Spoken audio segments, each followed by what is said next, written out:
딱 뜨는 밤 책 읽어주는 남자 리더 준원입니다. 안녕하세요, 리더 준원입니다.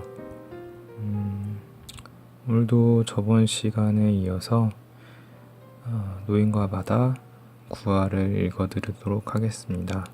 영상이 마음에 드시면 채널 구독, 좋아요 눌러주시면 감사하겠습니다. 노인과 바다 9화.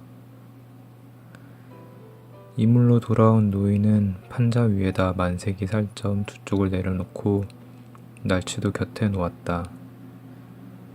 그런 다음에 어깨에 메고 있던 줄을 옮기고 뱃전에 올려놓았던 왼손으로 다시금 그 줄을 잡았다. 그는 뱃전에 몸을 기댄 채 손에 와닿는 물의 속도를 주시하면서 날치를 물에다 씻었다. 물고기 비늘을 벗기느라 손에 인광이 묻었는데 거기에 닿는 물결이 확연하게 보였다. 물결은 먼저 번보다 더 약해졌다.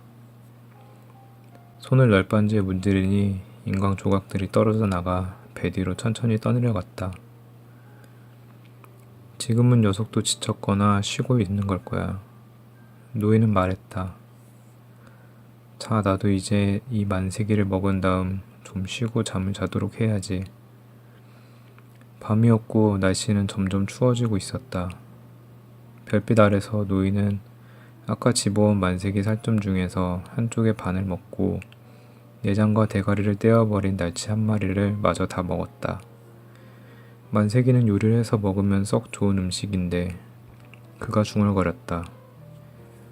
그런데 날로 먹으면 형편없단 말이야. 앞으로는 배를 탈 때 소금이나 라임을 꼭 가지고 타야겠어. 사실 조금만 더 머리를 썼더라면 아까 낮에 바닷물을 뱃전에 뿌려놓고 말려서 소금을 만들 수도 있었다. 그러나 만세기를 낚았을 때는 벌써 해질 무렵이 아니었던가. 그래도 역시 준비 부족인 것은 틀림없다. 하지만 생살도 잘 씹으니까 구역질은 나지 않는군. 동쪽 하늘에 구름이 덮이는가 싶더니 이내 별들이 하나씩 사라졌다. 마치 거대한 구름의 계곡으로 빨려 들어가는 것 같았다. 바람도 멎었다. 사나흘 후에는 날씨가 나빠지겠군. 노인은 말했다. 그러나 오늘 밤이나 내일은 괜찮아. 여보게 늙으니 이제 생각은 그만하고 물고기가 잠잠한 동안 잠이나 좀 자두도록 하지. 노인은 오른손으로 줄을 단단히 잡고 몸 전체의 무게를 이물의 판자에다 실으면서 허벅다리를 오른손에다 갖다 붙였다.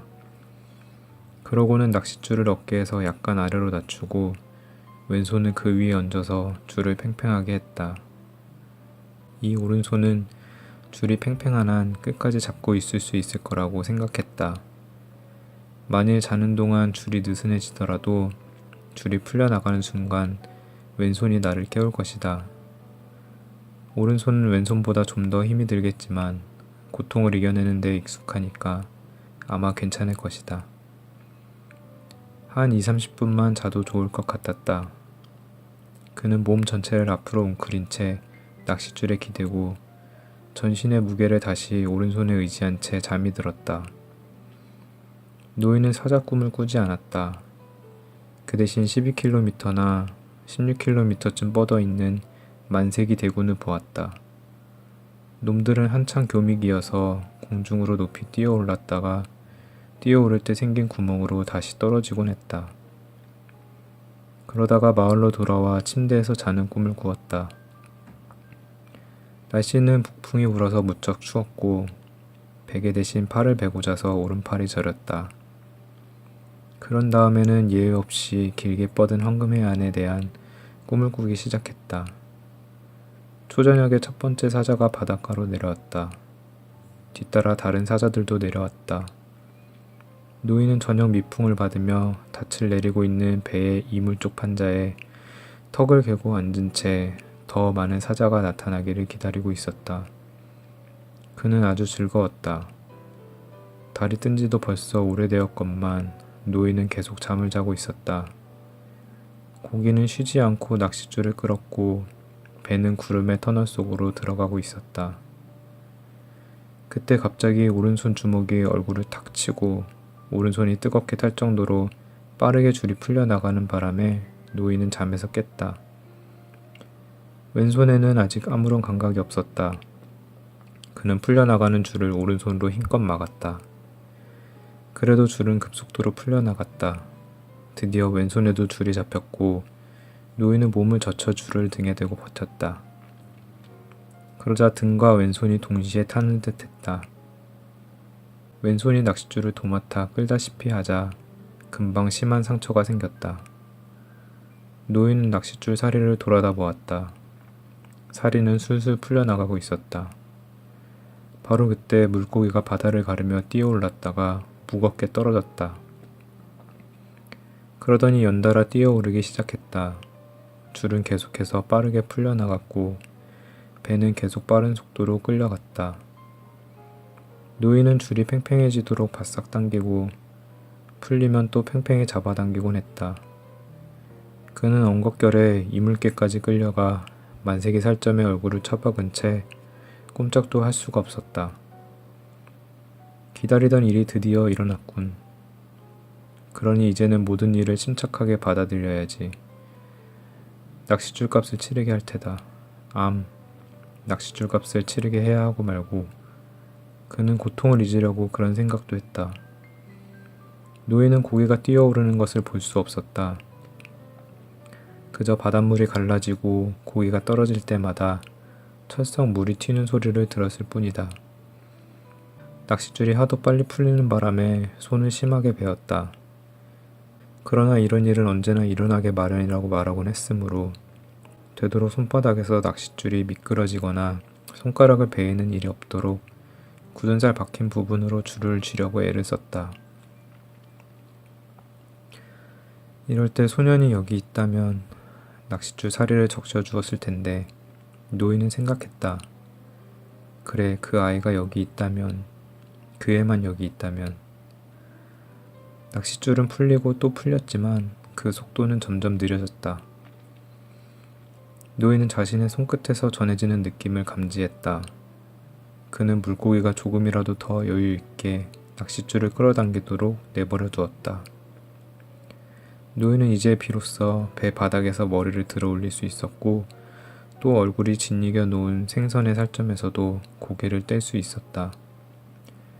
그는 무릎을 세우고 천천히 일어섰다. 노인은 낚싯줄을 조금씩 천천히 놓았다.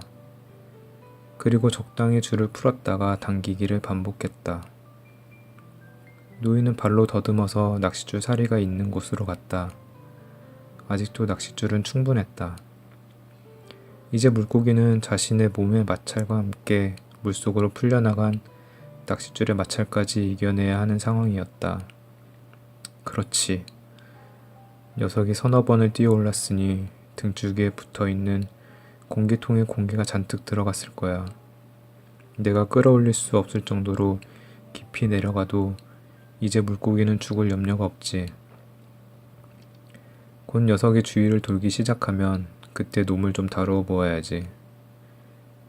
그런데 왜 갑자기 물 밖으로 뛰어올랐을까? 노인의 생각은 꼬리에 꼬리를 물었다. 한 번 시작한 생각은 멈추지 않고 이어졌다. 너무 오랫동안 배를 끌어서 배가 고픈 것일까? 그래서 갑자기 자포자기 상태에 빠진 것은 아닐까? 아니면 죽음 같은 암흑 속에서 무언가를 보고 놀란 것일까? 갑자기 무서워졌는지도 모르지. 하지만 그렇게 침착하고 당당했던 녀석이었는데, 겁도 없고 자신만만한 녀석이었는데 노인이 생각하기에는 이상한 일이었다. 이봐 늙은이, 자네나 무서워 말고 확신을 갖는 게 좋겠어. 노인은 말했다. 자네는 물고기가 문 낚싯줄을 소나기에 넣고 있다고는 하지만 지금도 줄을 당길 수는 없지 않은가. 물고기는 곧 원을 그리며 돌 거야. 노인은 다시 왼손과 양 어깨로 줄을 붙잡고 그 상태로 엎드린 다음 오른손으로 바닷물을 떠서 만세기에 짓이겨진 살점이 묻은 얼굴을 씻어내렸다. 그리고 백전 너머로 오른손을 물속에 담갔다. 해가 뜨기 전이었다. 노인은 먼동이 트는 것을 바라보면서 그대로 짠 바다 소금물에 손을 담그고 있었다. 물고기가 동쪽으로 머리를 두고 있군. 노인은 생각했다. 그것은 물고기가 지쳐서 조류를 따라 가고 있다는 것을 뜻해. 곧 회전을 하지 않을 수 없을 거야. 그때가 되면 진짜 우리들의 싸움이 시작되는 거지. 노인은 오른손이 물속에 있을 만큼 있었다고 판단하고 오른손을 꺼내 살펴보았다. 대단찮군. 노인이 말했다. 사나이가 이 정도 아픈 게 뭐 그리 대수인가. 노인은 새로 생긴 상처에 낚싯줄이 닿지 않게 조심하면서 다시 줄을 고쳐쥐고는 물고기의 무게를 다른 쪽으로 옮겼다. 그러고는 왼손을 반대편 배전으로 내밀어 물에 담갔다. 내가 가치 없는 짓을 하느라고 이렇게 심하게 다친 것은 아니야. 하지만 내가 어디 갔는지 종종 보이지 않을 때가 있단 말이야. 노인은 자신의 왼손을 향해 말했다. 노인의 얼굴에 씁쓸함이 맴돌았다. 왜 나는 두 손 모두 튼튼한 상태로 태어나지 못했을까? 물론 그동안 오른손만 주로 써서 왼손을 제대로 훈련시키지 못한 내 잘못도 있겠지. 그러나 배울 기회는 얼마든지 있었어. 하지만 간밤에는 단 한 번 쥐가 나긴 했어도 그리 버겁게 굴지 않았어. 하지만 다시 한번 쥐가 난다면 왼손 내가 낚싯줄에 잘려버린데도 신경 쓰지 않겠어. 이런 생각을 하던 노인은 자신의 머릿속이 맑지 않다는 것을 깨달았다. 만세기를 좀 더 먹어야겠어. 노인은 생각했다. 그러나 먹을 수가 없어. 괜히 영양을 보충하기 위해 머리를 쳐박았던 만세기의 살점을 더 먹으면 구토가 나 기운이 빠질 것이 분명해.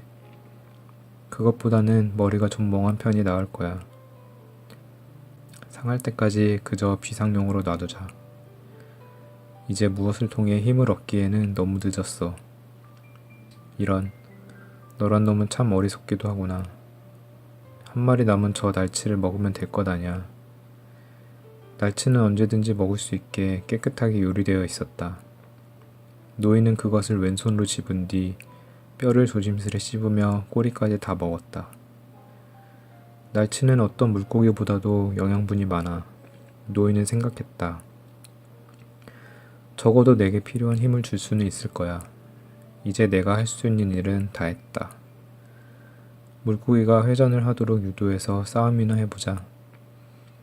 노인이 바다로 나온 후 세 번째로 해가 바다에서부터 솟아오르고 있었다. 그리고 그제야 비로소 물고기가 돌기 시작했다.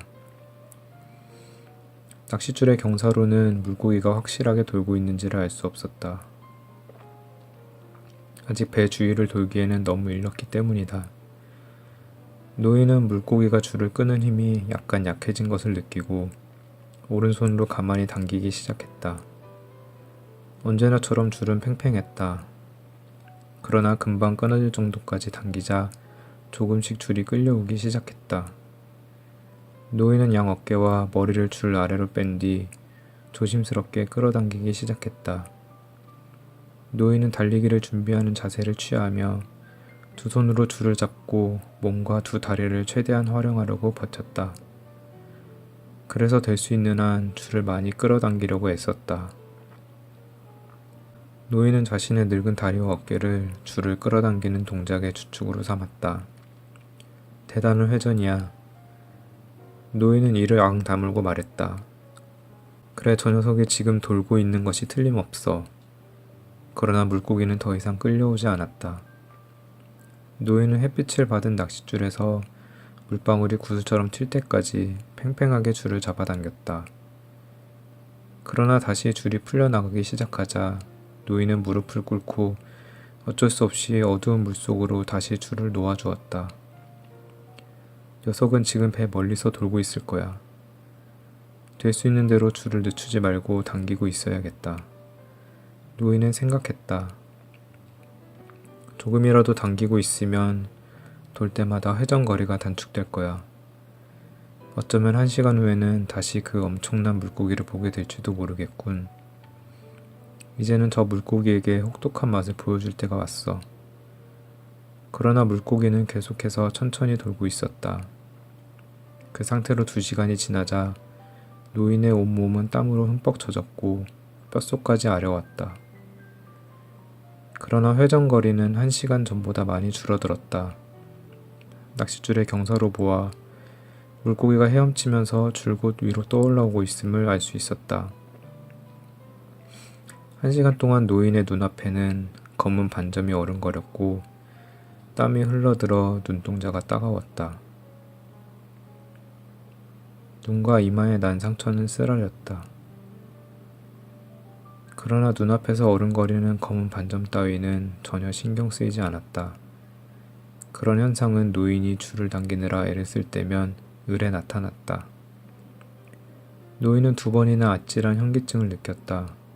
노인은 그것이 걱정이었다.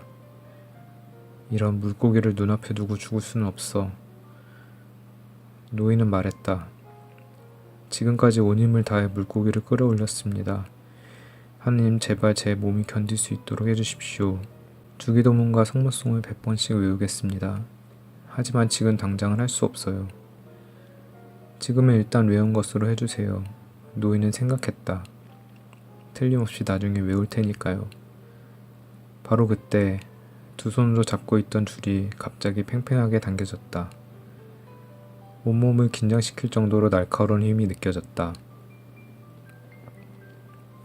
녀석은 지금 철사로 된 낚싯줄을 작살 같은 주둥이로 치고 있을 거야.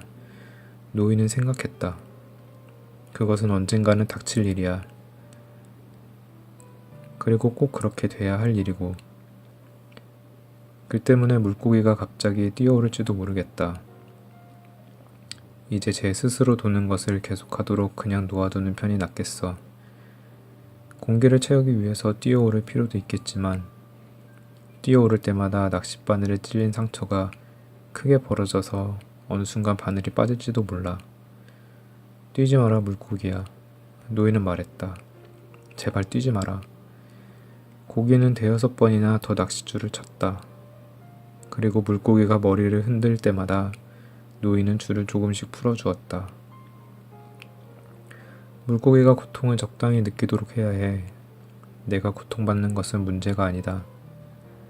나는 스스로 고통을 억제할 수 있지만 물고기는 여기에서 조금만 더 고통스러우면 미쳐 날뛸지도 몰라. 잠시 후 물고기는 철사 낚싯줄에 제 몸을 부딪히다가 말고 다시 천천히 돌기 시작했다. 노인도 쉬지 않고 줄곧 줄을 끌어당겼다. 노인은 또다시 정신이 아찔해지며 현기증이 났다. 왼손으로 바닷물을 퍼서 머리를 적셔 보았다. 몇 번을 더 퍼서 머리를 적시고는 손으로 목덜미를 문질렀다. 그래도 쥐가 나지 않아서 다행이야. 노인은 말했다. 곧 물고기가 올라올지도 몰라. 물론 나는 견딜 수 있다. 아니, 견뎌야만 해. 그건 말할 필요도 없이 당연한 일이야.